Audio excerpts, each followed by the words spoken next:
vida. Ele está dizendo: é neste local que eu irei fazer novas promessas para você. É nesta casa que eu irei reafirmar as minhas promessas para a tua vida. Vem para Jesus. Vem para Jesus. A porta da graça está aberta. Oh, Jesus. Jesus está aqui entre nós. Cante com alegria. A melhor coisa. Vem para Jesus. Eu sei que o teu coração está fervilhando pela graça. Eu sei que o teu coração está fervilhando para vir e se encontrar com o Mestre. Ele marcou esse encontro contigo. É o que, irmão? Ele marcou esta casa, esse ambiente nesta noite, para te dizer: eu tenho um encontro com você. Vem para Jesus. Oh, mais uma vez. A melhor coisa.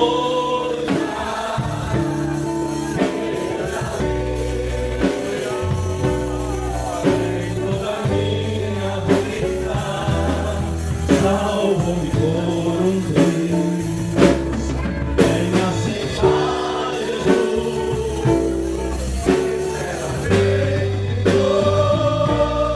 a melhor coisa.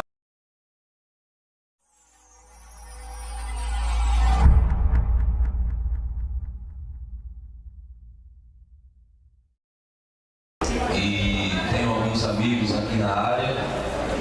É um privilégio estar aqui cultuando com vocês e adorando ao Senhor. Quero convidar toda a igreja a abrir a sua Bíblia no texto base que foi lido aqui na leitura oficial, Gênesis capítulo 4, a partir do versículo número 1. Gênesis capítulo 4, versículo número 1.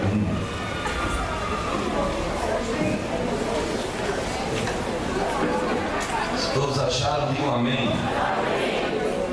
Enquanto nós estamos aqui falando, queremos rogar a oração da igreja em nosso favor, para que o Senhor nos ajude nessa tarde. Nos diz assim a palavra do Senhor, Gênesis capítulo 4, versículo número 1. Conheceu Adão a Eva, sua mulher, e ela concebeu, e teve a Caim, e disse: alcancei do Senhor um varão. E teve mais a seu irmão Abel. E Abel foi pastor de ovelhas, e Caim foi lavrador da terra. E aconteceu ao cabo de dias que Caim trouxe do fruto da terra uma oferta ao Senhor. E Abel trouxe também dos primogênitos das suas ovelhas e da sua gordura. E atentou o Senhor para Abel e para a sua oferta. Mas para Caim, para a sua oferta, não atentou. E irou-se Caim fortemente, descaiu-lhe o rosto, o seu semblante. E o Senhor disse a Caim: por que te iraste? E por que descaiu o teu semblante? Se bem fizeres, não haverá aceitação para ti? E se não fizeres bem, o pecado jaz à porta, e para ti será o seu desejo, e sobre ele dominarás. O tema da nossa lição de número 2 é elementos da verdadeira adoração. Quero convidar a igreja a repetirmos este tema: elementos da verdadeira adoração. O autor da lição separa 3 importantes pontos que constituem os elementos da verdadeira adoração. E ele diz que é impossível elencar todos eles, mas separa 3 principais. Eu queria que a igreja repetisse após mim. O primeiro, comunhão. Depois, vamos estudar sobre a gratidão. E por último, reverência. Versículo-chave também está na nossa lição, Salmo número 51 e o verso 17. Os sacrifícios para Deus são o espírito quebrantado. A um coração quebrantado e contrito não desprezarás, ó Deus.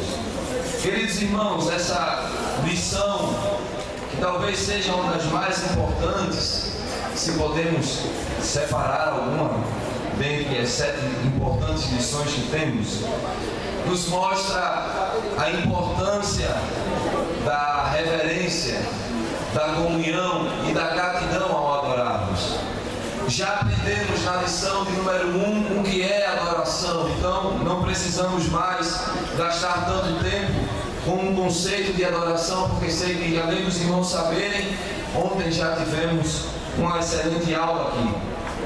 Mas o estudo nos mostra de que o ato de adoração é mais do que o louvor. A adoração não está limitada ao canto. A adoração está ligada, até em seu termo e significado da palavra no original, ao serviço, a se prostrar. Então adorar é muito mais do que só cantar, do que só levantar as mãos. O significado desta expressão nos mostra que adorar é um serviço. Adorar é uma postura, e essa postura faz com que nós nos curvemos diante daquele que é o alvo, o objeto da nossa adoração. A postura não é simplesmente física. Nós não só nos encurvamos no sentido corporal, físico, mas encurvamos a nossa alma diante daquele que salvou as nossas vidas. Adorar, portanto, não se limita apenas ao canto e ao louvor, à parte musical. A adoração é um estilo de vida, como nós aprenderemos na lição de número 7. É uma forma como nós podemos viver. Certo comentarista disse de que este é, sem dúvidas, o importante e mais importante serviço de toda a igreja. Por quê? Porque este serviço, a adoração, é um serviço eterno. Nós evangelizamos nos domingos à tarde. Temos grupos de campanha evangelizadora, grupos dos hospitais, e esta é sem dúvida a maior missão da igreja aqui na terra, levar o evangelho da cruz. Mas esse serviço tem um prazo de validade. Jesus vai voltar para nos buscar. Eu vou repetir, Jesus vai voltar para nos buscar. E nós vamos concluir esta etapa. Não vamos mais evangelizar, não será mais necessário fazermos isso. Mas Deus sabia que nós não poderíamos apenas ir ao céu e alcançar o nosso objetivo maior, que era vê-lo face a face, morar com Ele e pronto, está terminado. Deus nos deu o privilégio de termos uma função no céu que é eterna e que começou aqui na terra, a adoração. Nós nos uniremos ao coral de anjos, de arcanjos, de serafins, de querubins que estão a todo momento dizendo que Ele é santo, que Ele é santo, que Ele é santo. O louvor estará continuamente em nossa boca. Nós não cessaremos de adorar ao Senhor. Glória a Deus. Eu creio de que esta é uma das maiores raivas do diabo. Primeiro, porque o Senhor é o único digno de ser adorado. Satanás desejava a adoração e para ele isso não é possível. A igreja que é a melhor no quesito de adorar, porque o mundo também sabe adorar os seus deuses, o mundo também sabe adorar os seus ídolos, mas ninguém como nós foi lavado pelo sangue do Cordeiro que foi vertido na cruz do Calvário. Nós somos habilitados para adorar. Então ninguém faz esse serviço melhor do que a igreja. Satanás queria a nossa adoração. Meus irmãos, o diabo queria ser entronizado em nosso meio nessa tarde, mas aqui não há espaço para ele. O objetivo da nossa adoração, o alvo da nossa adoração é o Rei dos Reis e Senhor dos Senhores, o Deus dos exércitos que está sentado sobre o alto sublime. Pelo fato de ele não poder receber a adoração na igreja, essa deve ser uma das suas maiores revoltas. Em segundo lugar, ele não pode adorar o Senhor. Nós somos habilitados pelo sangue do Cordeiro, mas ele não tem essa autorização a adorar o Deus dos deuses. A introdução nos mostra uma reflexão importante. Deus mesmo prover os elementos para a genuína adoração. nós não só recebemos o privilégio de adorar ao Senhor, mas podemos adorar a Ele porque Ele provê um caminho para que a gente o adore. Deus provê os elementos para a genuína adoração. Nós vamos aprender isso aqui nessa lição. Deus provê a comunhão com a gente. Deus provê a reverência que nós devemos ter diante dele. E Deus também provê motivos para que a gente seja grato. Eu queria convidar a igreja, os irmãos que estão com a lição, a lermos juntos a introdução, com a permissão do pastor. Se todos os jovens também puderem ler junto conosco, os demais irmãos. 1, 2, 3. É possível dirigir a Deus uma adoração sem um genuíno espírito de adorador? Sim. Jesus disse: vós adorais o que não sabeis. Então seria possível ser aceito em adoração sem os verdadeiros ingredientes espirituais? Não. Jesus também afirmou: este povo honra-me com os seus lábios, mas o seu coração está longe de mim. O episódio das ofertas de Abel e Caim nos revela que Deus estabelece critérios à adoração. Ela precisa estar de acordo com a sua santa natureza e sua perfeita vontade. Deus não aceita qualquer tipo de oferta, sacrifício ou louvor, pois a adoração precisa conter elementos agradáveis e aceitáveis ao Eterno. Não é possível descrever, comentar ou mencionar todos os rudimentos de uma verdadeira adoração, como por exemplo o louvor, que trataremos numa lição mais adiante. Contudo, neste estudo, apresentaremos alguns elementos imprescindíveis para quem se aproxima de Deus com o intuito de adorar: comunhão, gratidão e reverência. Adorar, portanto, é um ato de comunhão. Já dissemos aqui que é a atividade suprema da igreja. É a única atividade indispensável e eterna. A adoração permanecerá para sempre. Mas só adora quem ama a Deus. A Bíblia nos diz que há um mandamento principal.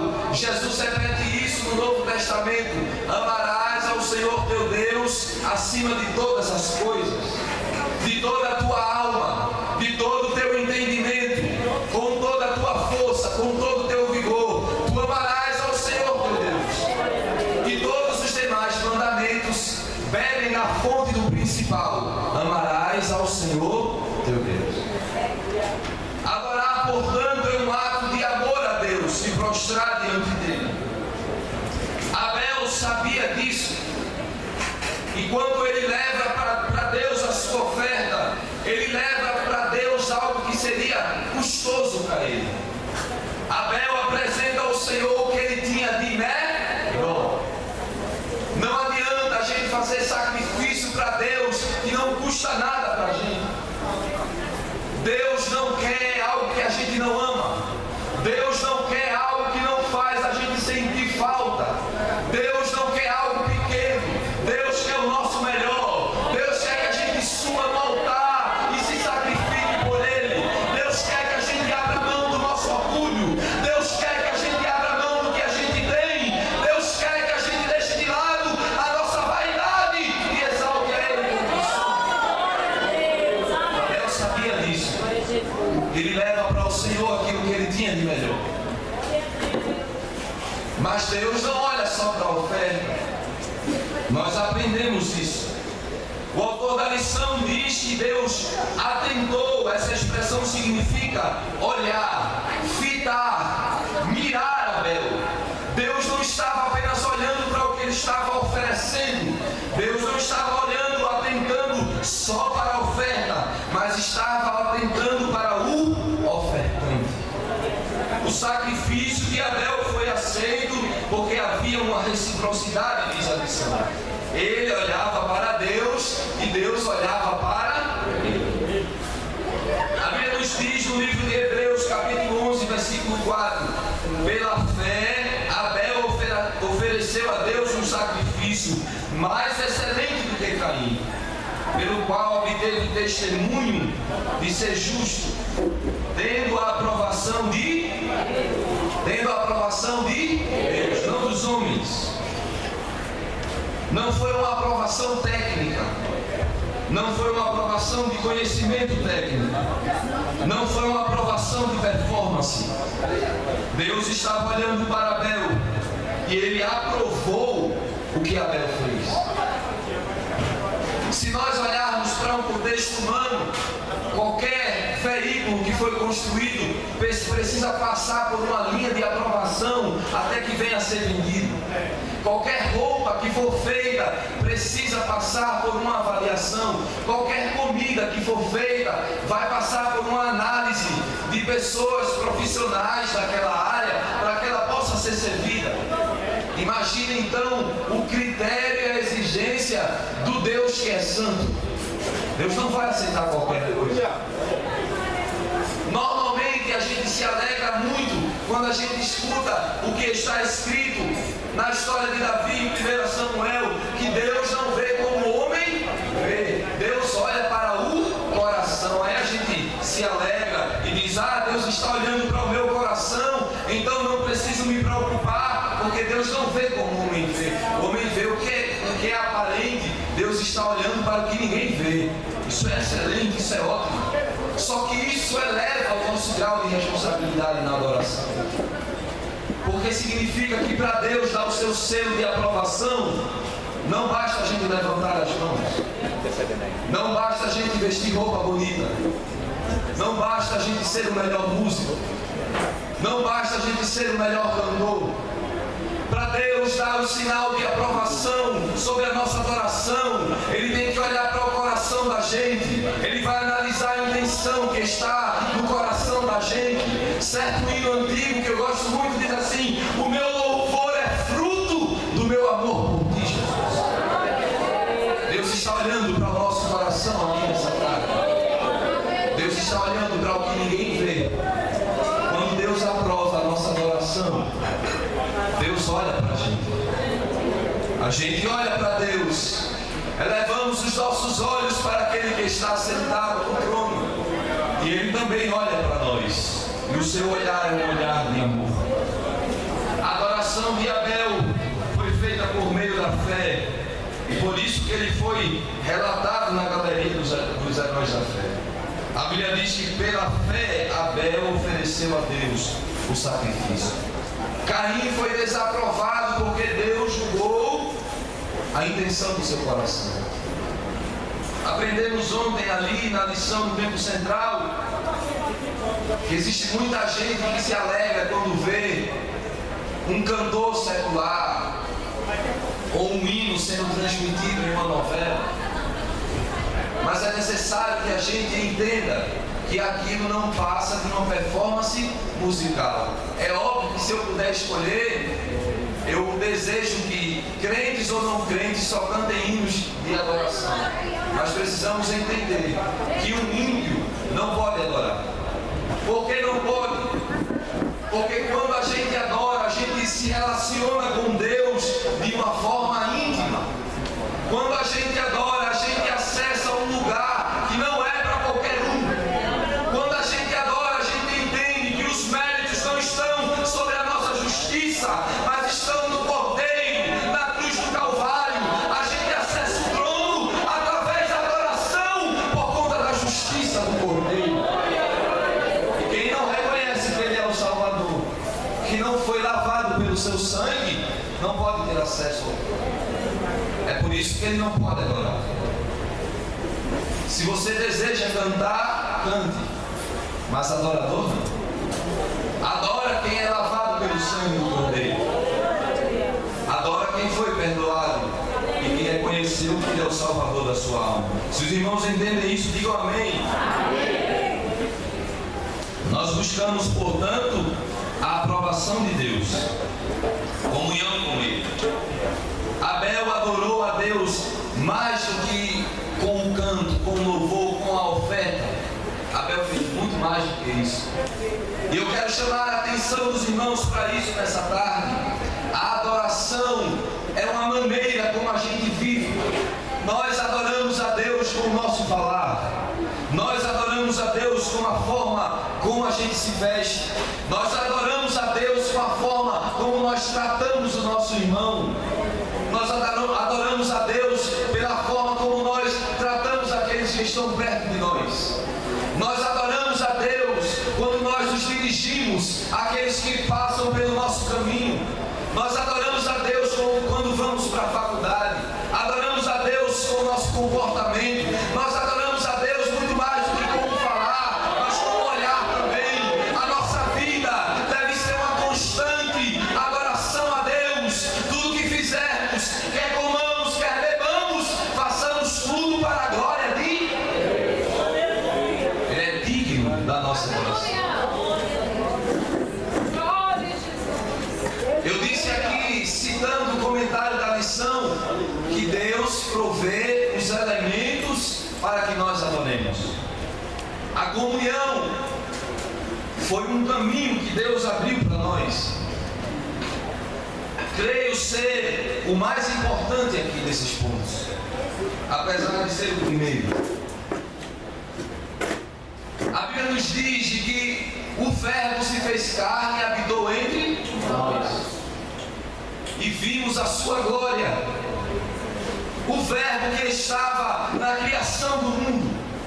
O Verbo que estava antes de todas as coisas. O Verbo que fez tudo. E tudo que foi feito por Ele se fez por meio dEle, para Ele. O Verbo propôs um caminho para a gente. Convidou a gente para que a gente entrasse nesse caminho. Abriu um caminho para que a gente tivesse comunhão. Devemos adorar porque o Cristo, o Filho do Deus vivo, nos permitiu ter comunhão com Deus. E Ele nos disse, e disse aos seus discípulos: já não vos chamo mais servos, porque um servo não sabe o que faz o seu Senhor, mas eu vos chamo amigos, porque tudo o que eu ouvi do meu Pai, eu tenho feito vocês conhecerem. Ponto de número 2: gratidão na adoração. A lição nos diz que nós não precisamos de motivos terrenos para adorar a Deus. Devemos adorá-lo pelo que Ele é. A sua santidade, os seus atributos já são suficientes para que a gente dirija a Ele a glória que lhe é devida. Mas tem um ponto, meus irmãos. A Bíblia nos diz que a vontade de Deus para nós é que sejamos gratos. É impossível que a gente adore sem colocar no meio da nossa adoração gratidão a Deus pelo que Ele fez por nós. Eu conheci um irmão que normalmente a gente ouvia uns pedidos de reclamação para ir se dirigir a ele e pedir que ele abaixasse um pouquinho o volume durante o culto. Aquele irmão dava glória o culto todinho. E é óbvio, meus irmãos, nós somos crentes reverentes, devemos entender que não podemos atrapalhar a liturgia do culto. Mas aquele irmão dava glória que era diferente. Ele tinha uma alegria que brotava dentro dele, que ele passava o culto todinho levantando as mãos e a gente não sabia como é que ele não cansava. Teve um dia que um amigo que estava cooperando foi dizer: meu irmão, por favor, diminua um pouquinho. Ele tentou ser obediente ali, ponderou, mas continuou levando a adoração dele ao trono da graça. Quando terminou o culto, ele chamou o meu amigo, eu fui também junto com ele. Ele disse assim: meu irmão, deixa eu te dizer por que eu faço isso. Ele disse: o senhor não sabe o que foi que Deus fez por mim. O senhor não conhece a minha história. O senhor não sabe de onde foi que Deus me tirou. O senhor não sabe tudo que eu fizer para Ele aqui. Ainda é pouco pelo que Ele fez por mim. Gratidão no seu coração. Levante a sua mão nessa tarde. Vamos ser gratos a Deus pelo que Ele fez por nós, pela obra da cruz do Calvário, porque Ele abriu um caminho para nós.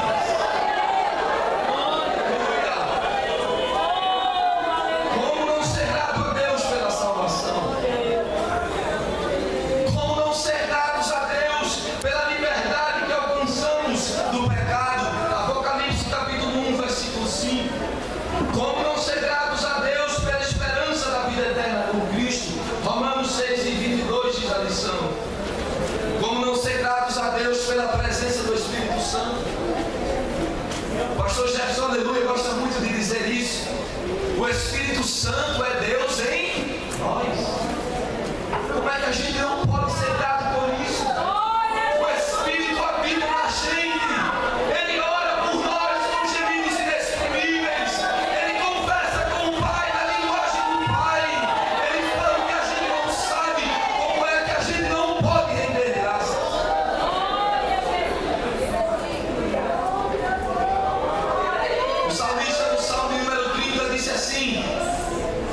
parabéns.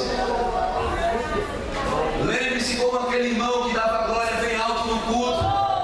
De onde foi que Deus te tirou?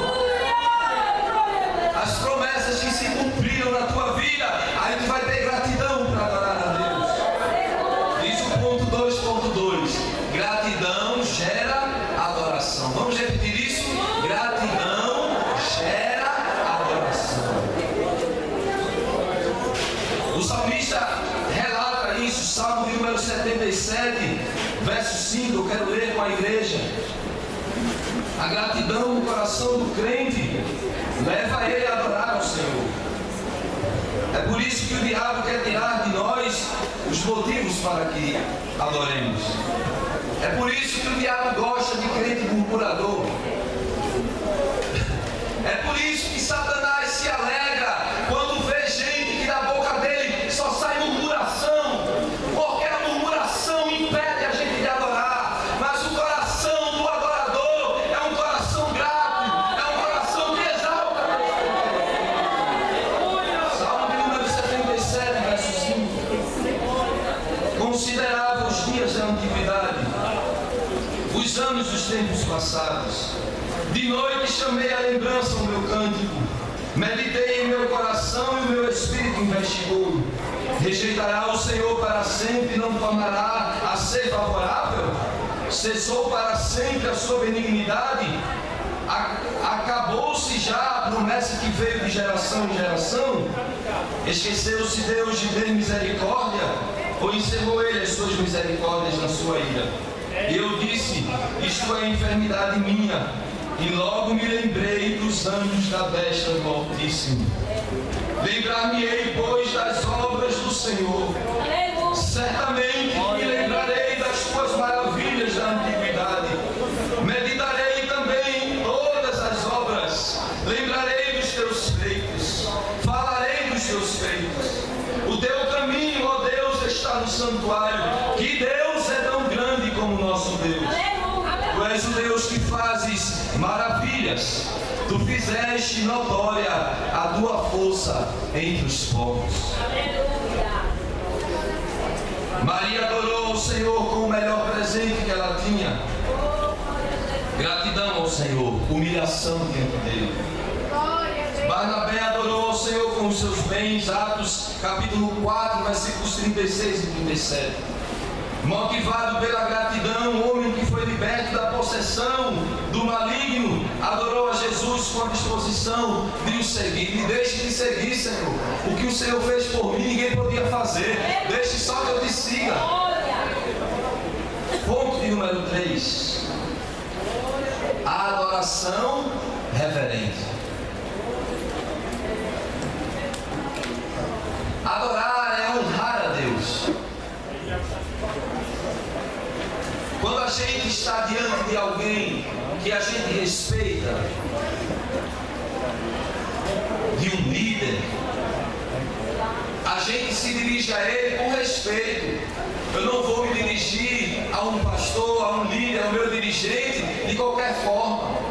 Eu devo respeitá-lo. Eu não vou me dirigir ao meu pai, à minha mãe de qualquer forma. Eu devo honrá-lo. Quando eu pego carona com o pastor Manassés, às vezes, eu bato meu pé antes de entrar no carro para não sujar o carro dele. Imagine quando a gente vai se dirigir a Deus, quando a gente sabe que vai acessar a presença dele. Como é que a gente pode se comportar de qualquer forma? Como é que a gente pode brincar quando a gente vem oferecer algo para Deus? Abel levou a sério a oferta que ele estava levando. Deus não está olhando só para o que eu tenho nas minhas mãos. Deus está olhando para mim. Então a intenção do meu coração deve ser reverente a Ele. Devo me prostrar diante dele. Dentro de uma lógica humana, ainda que a nossa mente não seja iluminada pelo Evangelho, é natural que qualquer pessoa entenda de que a gente deve se prostrar diante daquele que está acima da gente. Isso é natural. Imagine diante do Deus que é Criador de todas as coisas. A lição canção nos diz: pela fé olhamos para Deus e vemos o quanto Ele é sublime, poderoso, santo, majestoso, incomparável, bondoso, misericordioso. Olha quantos atributos, e digno de todos os adjetivos que possamos encontrar. Se Deus fosse só santo, eu já deveria me comportar com reverência. Se Deus fosse somente digno, eu já deveria me comportar com reverência. Mas Deus é mais do que santo, mais do que digno. Ele é bom, Ele é amoroso, Ele é grandioso, Ele é galardoador, Ele é fiel, cumpre promessas, é Deus de alianças, é Deus que perdoa, é Deus que salva, é Deus que sara, Deus que cura, Deus que faz voltar a vida, Deus que batiza, Deus que abre portas. Ele é o Deus dos deuses. Devo reverenciar Ele e referir a Ele com reverência. Adoração e reverência significa ter respeito, veneração, prostração. São elementos que devem ser presentes na vida de um verdadeiro adorador. Reverência. Quando você for entrar no templo do Senhor, tire a sandália dos seus pés. Seja reverente diante da sua presença. A reverência nos conduz à admiração. Eu já estou perto de concluir, não vou cansar os irmãos. Certo comentarista disse que é impossível que a gente adore a Deus de verdade sem crescer em admiração por Ele. Eu ouvi uma frase simples e bonita demais: Deus é admirável. A gente não cresce em adoração se a gente não se encanta por Deus, se a gente não reverencia Ele, se a gente não fica maravilhado diante de quem Ele é, diante da sua existência, diante da sua santidade. A gente deve crescer em amor por Deus para que a nossa adoração cresça também. O salmista disse: quando eu estiver no período da minha tribulação, eu me lembrarei dos teus feitos, me lembrarei do poder da tua destra, me lembrarei do que o Senhor fez pelos meus antepassados, quando o Senhor fez com que o meu povo atravessasse o mar aos pés enxutos. Eu falarei dos feitos do Senhor. É impossível que a gente adore sem se encantar por quem Deus é. Pense comigo. Será que quando Moisés pediu para ver Deus, ele pediu só por curiosidade? Ou para ter o seu nome escrito na história como o único homem que teve esse privilégio? Será que Moisés pediu para ver Deus porque ele queria pedir alguma coisa a Deus pessoalmente? A Bíblia diz que Deus falava com ele como, meus irmãos? Face a face, rosto com rosto.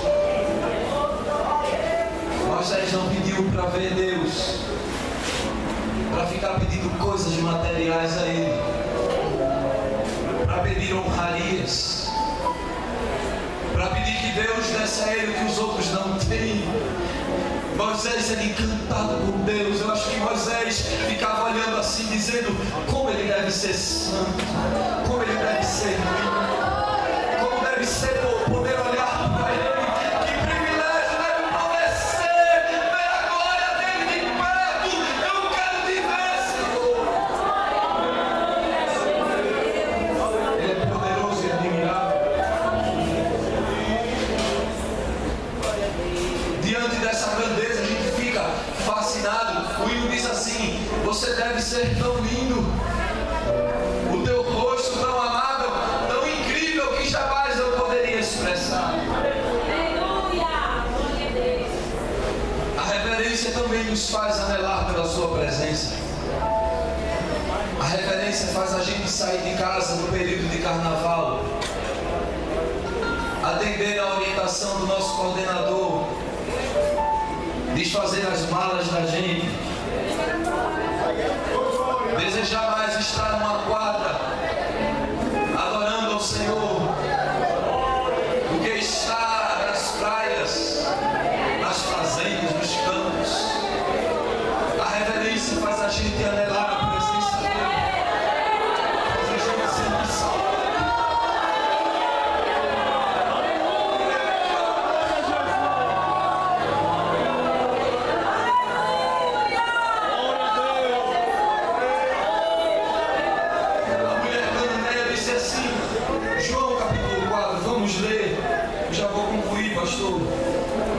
João capítulo de número 4.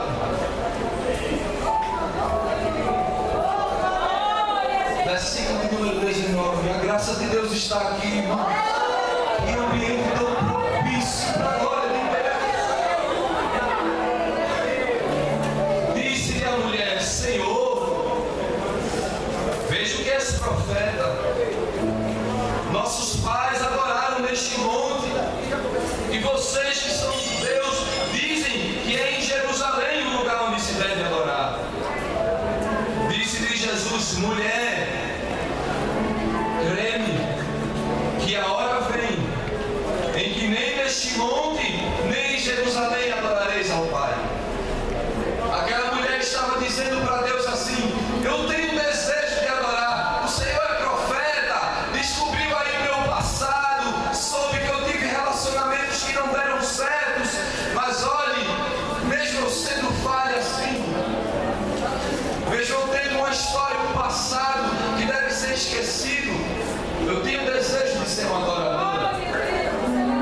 Só que os judeus disseram para mim que é só em Jerusalém o lugar onde eu devo adorar. Eu não tenho acesso ao templo. Eu sou uma mulher desprezada pela sociedade. Ninguém olha para mim. Como é que eu vou ser uma adoradora? Jesus olha para ela e diz: mulher, creia em mim. Eu sou muito mais do que um profeta. Eu sou muito maior do que Elias. Eu sou muito maior do que Moisés. Vem uma hora, porque o Pai está procurando na terra. Quando a gente adora, a gente não está fazendo algo do nada, a gente está correspondendo com a expectativa que é do próprio Deus. Ele está procurando a tais que adorem a Ele em espírito. Eu quero ser adoradora, Senhor. Vem uma hora, mulher, em que os verdadeiros adoradores adorarão ao Pai em espírito e verdade. E Senhor, eu gostei, tem esperança para mim. Mas que hora é essa, Senhor? Será que está longe? Será que vai chegar daqui a muito tempo? Eu não aguento mais esperar. Aleluia. Jesus disse para ela: mulher, a hora é agora. O caminho já está aberto. Eu sou o Cordeiro, o Filho de Deus. Sou eu que estou aqui. Eu nem morri ainda, mas estou anunciando para você uma maravilha. Eu vou abrir o caminho da cruz. Vou ligar vocês novamente ao meu Pai. Vou dar a vocês o acesso ao trono de novo. Me permita concluir dizendo só mais uma coisa.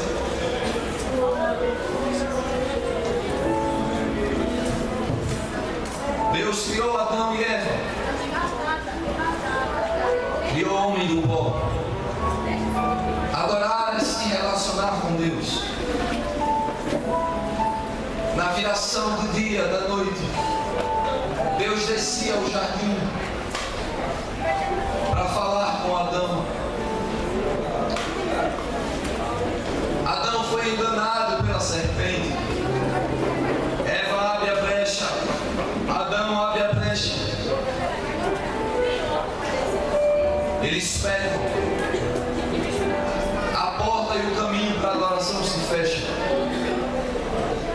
O véu é estendido.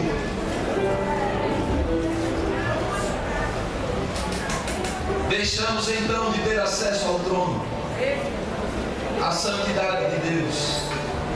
Deus estabelece leis. E se ele vier de forma impura, ele morre. Ninguém é digno de acessar a minha glória. Ofereça os sacrifícios. E se você não é o sacerdote, fique do lado de fora esperando. Não pise nem no átrio. O primeiro Adão erra. Só que muitos anos depois, Satanás encontra alguém no deserto. O segundo Adão, com fome, sede. Diz a ele: eu te dou o que tu queres, segundo Adão. Só basta você reconhecer que eu devo ser adorado. Eu quero a sua adoração. Eu acho que ele olhou assim e disse: eu enganei o primeiro Adão, vou enganar o segundo também. Vou enganar ele. Diga que você me adora e eu te dou o que você quiser. Só que Jesus respondeu para ele: se aparte daqui, Satanás. Está escrito: somente ao Senhor teu Deus adorarás. Somente ao Senhor teu Deus adorarás. Somente ao Senhor teu Deus adorarás. Aí o segundo Adão não foi enganado, porque o segundo Adão não foi criado do pó, ele sempre existiu, ele é eterno. Ele não pode ser enganado porque ele não peca. O primeiro era passivo de pecado, mas o segundo é santo, o segundo é o Cordeiro perfeito. Aí ele entrou, pegou na mão dos pecadores, disse: sai do átrio, sai do santo, eu vou levar vocês ao santo dos santos, aonde vocês estiverem. Se vocês abrirem a boca, levantarem as mãos, o meu Pai vai descer na viração, vocês serão o jardim dele, ele vai revelar a presença dele para vocês. Vamos terminar fazendo o que o Espírito habilitou a gente para fazer, com a permissão do pastor. Feche os seus olhos.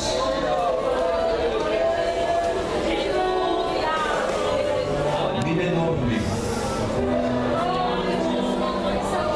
Vamos terminar dando glória para ele.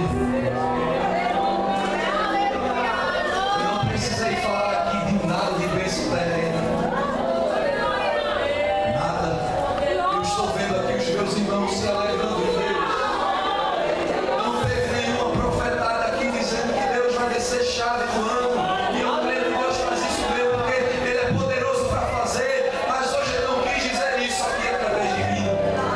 Mas eu estou vendo a alegria do Espírito aqui. É porque só Ele é digno de adoração. Não há mais ninguém. E deixa eu dizer para os irmãos: a adoração trabalha no ego da gente. Porque a gente se prostra, se humilha e se maravilha em Deus. E Ele compartilha conosco os seus atributos. E enquanto a gente adora, a presença do Espírito distribui dons entre a gente. E Deus compartilha conosco o seu maior atributo, a sua santidade. Quem foi lavado aqui no sangue do Cordeiro, levanta